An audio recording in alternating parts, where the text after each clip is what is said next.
We're far from civilization. Mexico's this way. Yes.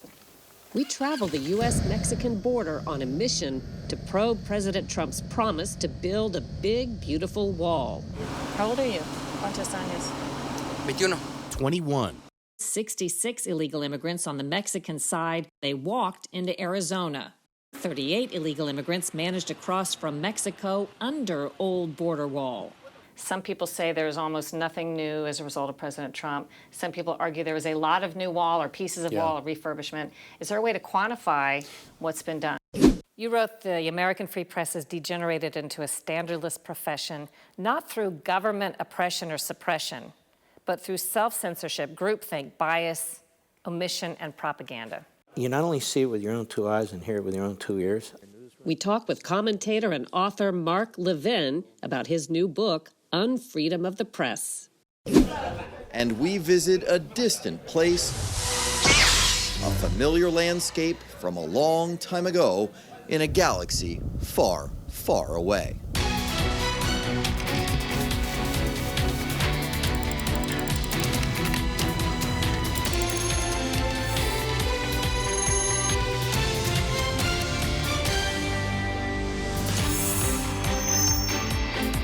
Welcome to Full Measure. I'm Sharyl Attkisson. Building the wall was a top promise of the Trump campaign, along with getting Mexico to pay for it. Well, Mexico hasn't paid, but some wall has been built, with more progress made since summer after the Supreme Court ruled President Trump could use military funds. For a reality check on the wall, we head to the Tucson sector in Arizona, covering 262 border miles and one of the busiest for illegal immigrants and drugs. With dusk on the way, we're far from civilization. In the northern part of Arizona's Sonoran Desert. Okay, and Mexico's this way. Yes, is Mexico right? is approximately 34, 35 miles south of us here, and we're just south by about 6 or 7 miles of 3 Points, Arizona. Johnny Elledge is one of 250 agents assigned to the Border Patrol Search, Trauma, and Rescue Team, known as BORSTAR. What's it like on a night like this? If you guys were here this morning, it was approximately 102 degrees. Now it's approximately 88 degrees. So the aliens and the smugglers are going to take advantage of this time that it's cooler to move. And if you find somebody, they've probably been walking for quite a while already.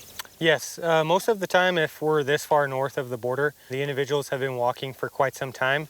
And on BORSTAR, all of us are at a minimum of EMTs, and we also have paramedics. This area, if you're lost or seeking aid, this is a very bad spot to be in. Supervisory Border Patrol agent Richard Tenna is trying out their newest technology. This is a Polaris Razor that's been retrofitted with military specifications, and it houses a scope package. In this area where we are, have you run across much traffic? Yes, this area, the Altar Valley, is very historically very busy for both illegal aliens and illegal narcotics trafficking. There's never a dull moment. It's always busy.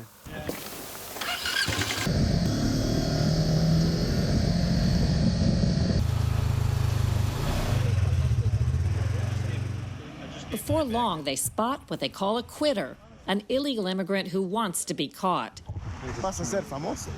He's Juan Manuel Juarez Melendez from Honduras. Me llamo Sharyl. Me llamo Juan Manuel. How old are you? ¿Cuántos años? 21. 21. He tells me he came to the U.S. for work. It's the second time he's crossed illegally in 2 months. Because of the blisters, I couldn't continue walking. My last drink of water before this was around 6 or 7 in the morning. Was there a fence that you crossed? How did you cross? Up in the mountains. Where there was no fence? Just a barbed wire fence. Much of the border between the U.S. and Mexico is just barbed wire or other barriers easily crossed. This video shows 66 illegal immigrants on the Mexican side on their way to a place where the fence ends, and they walked into Arizona. Here, 38 illegal immigrants managed to cross from Mexico under old border wall. This group is walking into the U.S. between fencing and a short vehicle barrier. And this photo shows how drug cartel vehicles use ramps to defeat vehicle barriers. Before President Trump was elected, there were 654 miles of man-made barriers along the 1,933-mile-long southern border. We wanted to find out how much new and improved wall has been built over the past 3 years. This is one spot along the Mexican border where there's a big difference. The fence has been extended from 18 to 22 feet. It's been reinforced, improved, and the razor wire added. We asked Ken Cuccinelli, head of U.S. Citizenship and Immigration Services, to quantify miles of new barrier. Some people say there's almost nothing new as a result of President Trump. Some people argue there was a lot of new wall or pieces of wall or refurbishment. Is there a way to quantify what's been done? Yeah, so as we sit here, there's 75 miles of new wall. I think the debate arises because some of that new wall, which is, this 18-foot steel girders with climb plates and that sort of thing, is replacing what looks like, in some places, dilapidated, the kind of things you see on, tin shacks in third world countries that people are walking through. Construction crews have been demolishing old barriers where Border Patrol said they needed the most help. Most of the new construction is replacement, and there's a handful of new barrier miles. Here's a section of old wall on the left made of what's called landing mat material next to the replacement. Border Patrol says the new barrier makes a difference. This 2005 video shows illegal crossings in San Luis, Arizona, despite 10-foot-high landing mat wall. Here's that spot today, a triple-layered enforcement zone featuring an 18-foot-high fence made of hollow steel beams filled with concrete and reinforced steel. This is a spot where the new 18-foot border wall meets the new 30-foot border wall east of the San Luis Commercial Port of Entry. President Trump has said since before he was elected that we do not need a wall along the entire border, but 75 miles is not a very big piece 3 years in. The Department of Defense money was only freed up truly this summer. Literally, we're only weeks or a couple of months after that happened. And the other element of it is that, like a lot of other construction, it takes more time to get ready to build than it does to build. We've pounded through a lot of the land acquisition, some of which has to be done by eminent domain, not our first choice. Overall, since President Trump took office in early 2017, nearly $10 billion has been secured for 509 miles of new border wall system. Besides the 75 miles built, 157 miles more are under construction, 276 miles are in the pre-construction phase. They expect to get to 450 miles by the end of President Trump's first term. There's one more complication. On an air tour with Border Sheriff Mark Daniels, we saw something surprising on the Mexico side, wall prototypes that look like ours. This is obviously built by the cartel, and this is a duplication of what the U.S.-Mexico barrier looks like, and they practice on that before they get to the real one. No sooner do we design a better wall than the Mexican drug cartels find ways to defeat it. Can you run up to the 410 Pearl? Before we leave Arizona, we go on a last call with Border Patrol. Surveillance cameras captured this image of a man getting over the new and improved wall into the U.S., then disappearing into a nearby neighborhood. Looks like a rock was kicked out of the way there.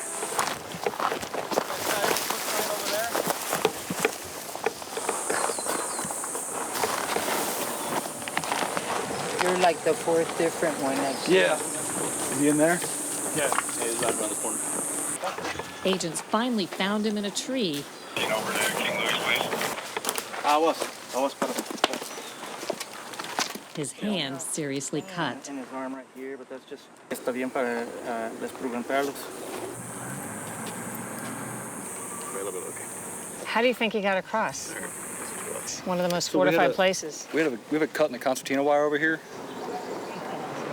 In the areas where we do have this concertina wire that comes all the way down, we've seen a major reduction in crossings in these particular areas. And this used to be very well known for a drug smuggling route. Now we'll see, in this instance, one individual, maybe one or two, on a random, on a rare occasion. Since we spoke to Trump officials, by the way, 6 more miles of border wall has been completed for a total of 81 miles. Border Patrol says it costs an average $6.5 million per mile to build or replace fencing. Ahead on Full Measure, freedom of the press and the modern media, why one author cites a growing disconnect. This week, 30 media and tech companies announced they're partnering behind a new national campaign, Protect Press Freedom.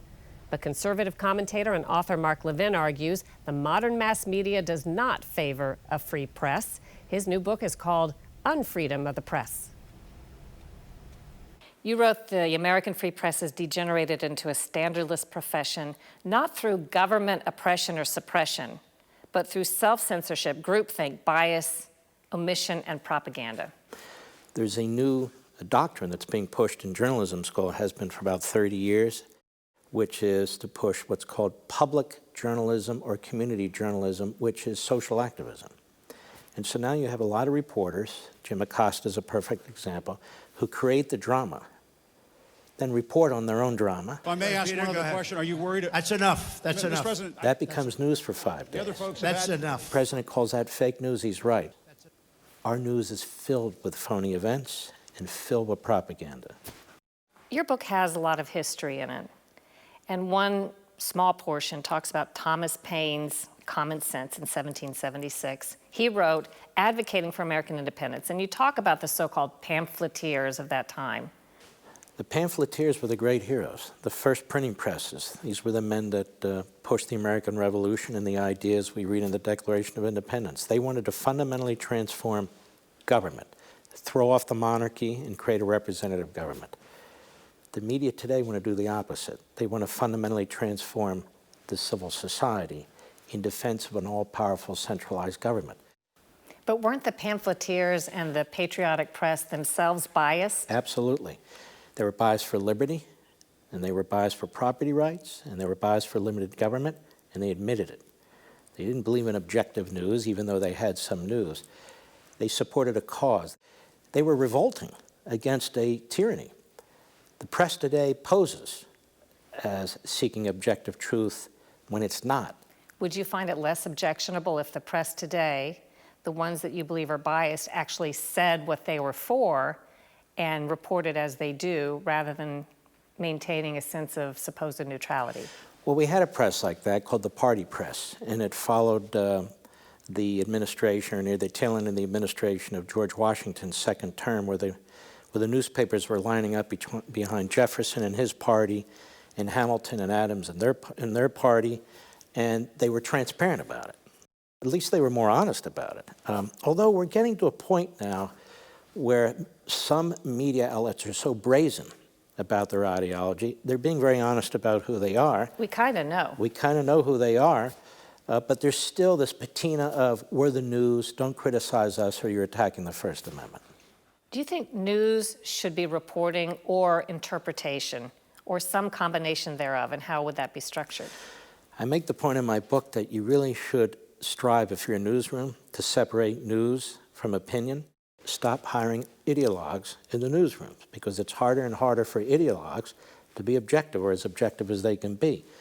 Number two, okay, maybe you're a liberal, maybe you're conservative, but at least apply some objective standards and process to the gathering of news. We're not doing either right now. Some blame the media's declining credibility on President Trump. Isn't there some truth to that? There's really no truth to that. I'll tell you why. I write in the book and I explain presidents who really endangered the media. Even John Adams, people would be shocked, with the Sedition Act of 1798. He imprisoned journalists, shut down some newspapers. You had Abraham Lincoln's Secretary of War with his authority shutting down newspapers, imprisoning journalists. You had Woodrow Wilson, the great progressive intellectual, put a new Sedition Act in 1918, shut down newspapers, imprisoned journalists, imprisoned political opponents. FDR unleashed the IRS on several publishers, including Mo Annenberg, who owned the Philadelphia Inquirer, because they didn't back the New Deal. Barack Obama and his administration, of course he didn't know anything. The FBI went after the New York Times, Fox, and AP. Donald Trump may call the press the enemy of the people, or a particular segment of the press the enemy of the people. He hasn't done anything like that. You wrote, "It is surely not for the government to control the press, and yet the press seems incapable of policing itself." So what are we left with? The modern mass media is destroying freedom of the press. So where do we go? There are new pamphleteers out there, bloggers, websites all over the world. We should separate the good from the bad. I know there's bad stuff on the internet, but there's good stuff on the internet too. Because what is it that matters about freedom of the press? What does it really come down to? Freedom of speech. That is, all of us communicating with each other, we the people, to try and figure out how to improve our lives and improve our neighborhoods and improve our society. By the way, among the news outlets backing the new Protect Press Freedom campaign are some that Levin sees as the most biased. Coming up on Full Measure, billions of your tax dollars went to military tanks that are sitting dormant in a desert. We follow the money.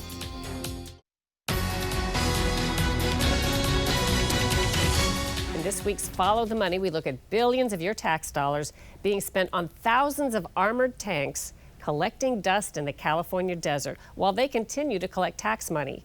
Josie Sturman spoke with Tom Schatz, president of Citizens Against Government Waste. In 1984, when the M1 Abrams tank was first rolled out of the production line, it was the best tank in the world. The M1 Abrams tank was once a premier weapon, equipped with a high-powered engine, a heavy-duty gun, and protective armor. It was a key part of both wars with Iraq. 35 years later, maintaining those heavy hitters carries a hefty price tag footed by American taxpayers. And that landed the tank upgrades on the list of Citizens Against Government Waste's annual report, saying if we stopped spending on the M1 Abrams, we'd save $2.2 billion in taxpayer money in just 1 year. The idea that we're going to have a big tank war with another country is pretty remote at this point. We're using a lot of remote capabilities like drones and missiles. To give the Abrams its due, they are still being deployed in a Cold War-type standoff with Russia, as our Scott Thuman discovered in Poland. But thousands of M1 Abrams tanks aren't even being used. 2,000 of them are parked at an Army depot in Northern California. Then Army Chief of Staff Ray Odierno testified in 2012 that we didn't need tank repairs. Our tank fleet is in good shape, and we're not going to need to start recap or reset on that till 17. Why does Congress continue to throw money at them if they just don't work in this scenario? It's like a lot of other extra expenditures. They use all of this as an excuse to create jobs. There are people all over the country involved in not just those tanks, but everything else related to the Pentagon. A lot of them work together. I'll support your project if you support mine.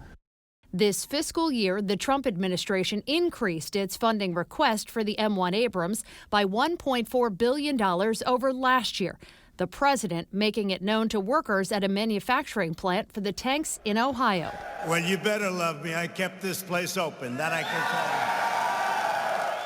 you. Is anyone clearly evaluating right now, do we need these tanks? Congress is unfortunately pushing to get more tanks because so much more money was added to the defense budget. The Pentagon reversed itself and said now we do want the M1 to be upgraded. The question is whether even the upgrades can keep pace with technology. Meantime, the Army is aiming to have a plan in place to replace the Abrams in the next 3 years and have new vehicles out by 2025. Ahead on Full Measure, as fans await the next Star Wars movie, Scott Thuman takes us to an iconic spot in northern Africa where the saga began. An update to our reporting on the longest-held American hostage, former FBI agent Bob Levinson. He disappeared in 2007 on an Iranian island. He'd been last seen with a U.S. fugitive accused of murdering an Iranian diplomat. In November 2010, a video showed Levinson pleading for release. But Iran never acknowledged holding Levinson until this week. A new United Nations filing by Iran reportedly calls Levinson's case ongoing. The Trump administration has now issued a reward offer of up to $20 million for information about Levinson. That adds on to a $5 million reward from the FBI. Next week on Full Measure. An international uproar against politics as usual. It can be left-wing, it can be right-wing, it can be religious, it can be secular nationalist. There are many different types of populism. Populism for me is just essentially about being anti-elitist and to some extent against the system. So I don't think it implies right or left. And I think overall, mainstream politicians have failed to put in place a new vision. The growing impact of populism on the next Full Measure. When we travel for Full Measure, sometimes we end up in faraway places. Scott Thuman did that one better, visiting a familiar landscape from a long time ago in a galaxy far, far away. To call this place remote would be an understatement. For miles, there's nothing but sand and canyons. This is southern Tunisia, not too far away from the Libyan border, but to millions of fans around the world, we're on a small desert planet. In this humble subterranean home lived a young man burning with desire to see the universe, fulfill his destiny, and battle the dark side. Welcome to Luke Skywalker's house, the setting for the 1976 original Star Wars, and again in 2000 for a prequel. These ancient Berber buildings are turned into hotels, complete with memorabilia and original props. So it's absolutely crazy how difficult it actually is to get here.